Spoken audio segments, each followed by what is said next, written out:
অবশেষে প্রতীক্ষিত school service commission 2025 সালের শিডিউল প্রকাশিত হয়ে গেল। 30শে মে আনুষ্ঠানিকভাবে স্কুল সার্ভিস কমিশনের বিজ্ঞপ্তি প্রকাশিত হবে বলে জানিয়েছেন মুখ্যমন্ত্রী। কোন প্রসেসে হবে বিস্তারিত আমরা একটু জানিয়ে দিচ্ছি, পরবর্তীতে আমরা বিস্তারিত সব কিছু বলবো। দেখুন, নতুন এবং পুরনো যারা পরীক্ষার্থী রয়েছে প্রথমত সবাই কিন্তু পরীক্ষাতে বসতে পারবে। প্রায় 44,000 ভ্যাকেন্সি নিয়ে 9, 10, 11, 12 এবং গ্রুপ সি গ্রুপ ডির এই পরীক্ষাটা আসছে, সেখানে প্রায় 44,000 পোস্ট থাকছে। দেখতে পাচ্ছেন 44,203টি শূন্য পদে নিয়োগের ঘোষণা করলেন মুখ্যমন্ত্রী। দেখতে পাচ্ছেন আপনারা 30শে মে বিজ্ঞপ্তি প্রকাশ হবে।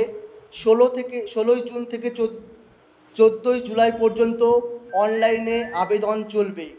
16 জুন থেকে 14 জুলাই পর্যন্ত অনলাইনে আবেদন চলবে। 15ই নভেম্বর মেধা তালিকা প্রকাশ করবে এবং 20 নভেম্বর কাউন্সেলিং হবে। অর্থাৎ নভেম্বরের আগে সেপ্টেম্বর মাস নাগাদই দেখতে পাচ্ছি হয়তোবা পরীক্ষা হয়ে যেতে পারে। কাজেই সময় আমাদের হাতে খুবই সীমিত। এই সময়ের মধ্যে আমাদেরকে সম্পূর্ণ প্রস্তুতি নিতে হবে। যারা যারা এসএসসি রাষ্ট্রবিজ্ঞান বিষয়ে প্রস্তুতি নিতে আগ্রহী তারা অবশ্যই এই নম্বরে যোগাযোগ করবেন 7679955216। ডেসক্রিপশন বক্সে হোয়াটসঅ্যাপ গ্রুপের লিঙ্ক এবং হোয়াটসঅ্যাপ নাম্বার দেওয়া থাকলো। আপনারা যারা যারা অ্যাডমিশন নিতে চান যোগাযোগ করবেন।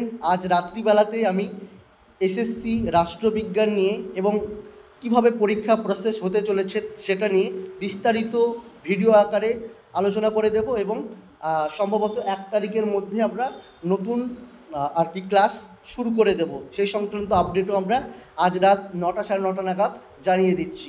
ধন্যবাদ সবাইকে।